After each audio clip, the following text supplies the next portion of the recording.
मी हुसेन शेख, पिंपळगाव तंटामुक्ती अध्यक्ष. माझ्या पिंपळगाव मध्ये वस्तीमध्ये काल पहाटे 4:30च्या दरम्यान या परिसरात सातत्याने असणारा बिबट्याचा वावर यांनी 2 बिबट्यांनी या मध्ये वस्तीवर आदिवासी ठाकर समाजाच्या या कुटुंबियांच्या वस्तीवरती 2 बिबट्यांनी शेळ्यांवरती हल्ला केला आणि एकूण 6 शेळ्या हस्तगत केल्या. यापैकी एक शेळी जाग्यावरच बिबट्यांनी तिचा नेस्तनाबूत करून इतर 5 शेळ्या ह्या मृत अवस्थेत या ठिकाणी सकाळी आढळून आल्या. आमची वारंवार प्रशासनाकडे शासनाकडे आम्ही विनंती केली होती की आमच्या ह्या पिंपळगाव वाड्या वस्त्यांमध्ये गेले बिबट्याच नव्हे तर पट्टेरी वाघ सुद्धा आहे, कोल्हे आहेत, तरस आहेत. आणि माझा आदिवासी पेसा क्षेत्रातील समाज हा ठाकर समाज असेल, कोळी समाज असेल, पूर्णत्वाने हा शेत शिवारावरती राहतो. गेल्या काही महिन्यांपासून रस्त्यांचे प्रश्न हे ऐरणीव असताना, त्याचा लढा चालू असताना आज माझा आदिवासी समाज हा पूर्णपणे जीव मुठीत धरून जगत आहे. सातत्याने रात्रंदिवस असो, माझ्या माता भगिनी शेतशिवाराला कामाला जातात. मुलं आहेत, शालेय मुलं आहेत, ज्येष्ठ नागरिक आहेत, अपंग व्यक्ती आहेत आणि अशांच्या जीविताला इतका धोका आहे की मी सतत मांडत आलेलो आहे. माझ्या आया बहिणी रस्ते नसल्यामुळे रस्त्याच्या साईडला 2 माझ्या आदिवासी महिला डिलिव्हरी झाल्या. त्याचप्रमाणे काहींवर वाघाने हल्ले केले, बिबट्या वाघाने हल्ला केला. त्याच्यानंतर काही माझ्या शाळे मुलांवर हल्ला झाला. असे 9 महिने या भागात या शिवारात प्रकार चालू आहे. आणि आम्ही फॉरेस्ट डिपार्टमेंट असो, तहसील कार्यालय असो, प्रांत विभाग असो, महसूल विभाग असो, यांना सातत्याने कल्पना देत आलोय की आमच्या पिंपळगाव नगरीमध्ये वाड्या वस्त्यांवरती शेत शिवारामध्ये मोठ्या प्रमाणात बिबट्यांचा प्रादुर्भाव आज रोजी सुद्धा आहे. परंतु प्रशासनाने पूर्णत्वाने लक्ष न दिल्यामुळे आमची ही भयानक परिस्थिती रात्रीची ओढावली गेली. भले महिलांवरती हल्ले झालेत, त्या महिलांचं काही उद्या दुर्दैवी झालं, त्याला जबाबदार कोण? आज आमचा पूर्णत्वाने हा ठाकर समाज आहे आणि ह्या पशुपालन असेल, शेळीपालन असेल, गाई पालन असेल, याच्यावरती पूर्णत्वाने त्यांचा उदरनिर्वाह आहे. शेती ही तुकड काहीतरी अल्पशा असल्यामुळे यांना उत्पन्नाचं कुठलंही साधन नाही, म्हणून कुक्कुटपालन, शेळीपालन आणि गाई पालन याच्यावर त्यांचा उदरनिर्वाह चालतो.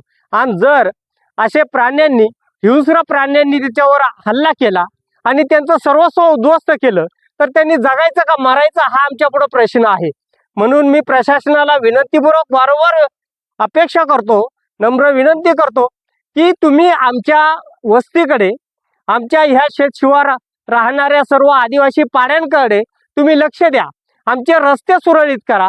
आमच्या वस्तीवरती राहणाऱ्या सर्व आदिवासी नागरिकांची, इतर समाजाची जी आज कोंडी झालेली आहे ती खुली करा. आणि माझ्या आदिवासी कुटुंबाच्या ज्या आज शेळ्या फस्त झाल्यात, ज्या शेळ्या गेल्यात, त्यांची पूर्णत्वाने भरपाई तातडीनं करून द्या. इतरत्र जर बिबट्यांचा वावर आहेच, परंतु पिंपळगावमध्ये साधारणतः 9 ते 10 बिबट आज रोजी खुले आम वागतात. सकाळपासून ते संध्याकाळपर्यंत प्रत्येक शिवारामध्ये त्याचं दर्शन होतं. आणि ह्या वरच्या साईडला पट्टेरी वाघ आहे, मोठा वाघ आहे. ट्रॅक्टरला अनेक वेळा आडवे गेलेत, आमच्या मुलांच्या, शालेय मुलांच्या मागे लागलेत. अशा भयानक भेडसावणारे आमच्या पिंपळगाव वास्तव्याला परिस्थितीत आहे प्रश्न. तर हेच प्रशासनाने तातडीनं सोडवावे हीच मी अपेक्षा करतो. अन्यथा काही दिवसात जर आपण या प्रश्नाकडे गांभीर्याने लक्ष न दिल्यास आम्हाला तीव्र आंदोलन छेडावं लागेल आणि आमच्या गोरगरिबांना न्याय मिळवून देण्यासाठी आम्हाला रस्त्यावर यावं लागेल. हेच आपण काळजी घ्यावी आणि आम्हाला लवकरात लवकर न्याय द्यावा ही अशी विनंती करतो. धन्यवाद. कधी हल्ले झाले? निश्चित गेल्या 6 महिन्यामध्ये आमच्या भालेराव वस्ती असतील, काळे वस्ती असेल, डोमकाडा वस्ती असेल, डोबी वस्ती असेल, या शिवारात माणसांवरती हल्ले झालेत, गायीवरती हल्ले झालेत, कुत्र्यांवरती हल्ले झालेत, आमच्या महिलांवरती हल्ले झालेत. असे एकूण 6 प्रकार आहेत. आणि आम्ही वारंवार हे निदर्शनास आणून दिले, परंतु आमच्याकडे पूर्णत्वाने दुर्लक्ष आहे. साधा पिंजरा सुद्धा लावला जात नाहीये. आम्ही कल्पना देऊन पिंजरा सुद्धा लावला जात नाही. नाही, आज लावलाय पिंजरा, आज लावलाय विभागाने. ठीक आहे ना, आज लावलाय, मग का आमची काय जीवित हानी घ्यायची होती का? आम्ही जर 6 महिने तुमच्या सारखं पाठपुरावा करतोय, मागणी करतोय. पण स्थानिकांनी वन विभागाला पत्रव्यवहार केले होते की पिंजरा लावण्यात यावा बरोबर, महिन्यापूर्वी, हो, परंतु त्यांनी लावले नाही पिंजरे वन विभागाने. कारण आमच्याकडे पूर्णपणे दुर्लक्ष आहे. महसुली प्रशासनाचं, तहसील कार्यालयाचं, वन विभागाचं आमच्या पिंपळगाव वाडी वस्तीकडे पूर्णत्वाने दुर्लक्ष आहे. आमचे रस्त्यांचे प्रश्न ऐरणीव आहेत. रस्त्यांमुळे जनतेची कोंडी आहे आणि त्याच्यात असे जीवघेणे हिंस्र प्राण्यांचे हल्ले होतात.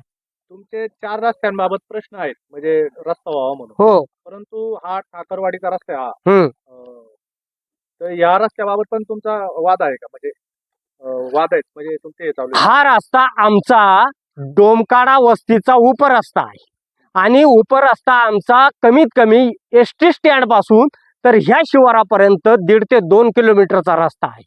आणि आमचं मत हे आहे की आमच्या आदिवासी शेत शिवाराचे रस्ते हे प्रश्न सुटले गेले पाहिजे. आज आमच्या रस्त्यांच्या प्रश्नांमुळं आज आम्हाला कुठल्याही प्रकारे आमचा आजारी पेशंट असला तरी आम्हाला दवाखान्यात नेता येत नाहीये, किंवा इतर काही घटना घडली रात्री अपरात्री तर आम्हाला गावात किंवा घोडेगाव सारख्या ठिकाणी जाणं खूप अवघड बनतं. आमचा आज आदिवासी वस्तीवर राहणारा सर्व हा गोरगरीब जनता आहे आणि ती खूप घाबरून राहते. काय करायचं? तुमच्या पुढे प्रश्न मांडायचा, प्रशासन लक्ष देत नाही, आमच्याकडे दुर्लक्ष होते.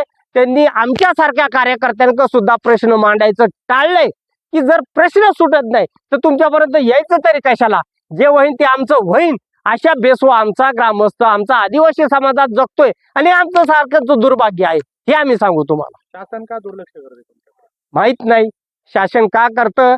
शासनाच्या चेहऱ्याभोवती फक्त असे प्रखर भूमिका चालवणारे प्रश्न असले तर शासन तेवढं पुरतं तेवढं पळतं, परंतु शासन प्रामुख्याने तळागाळातून ते प्रश्न सोडवत नाहीत.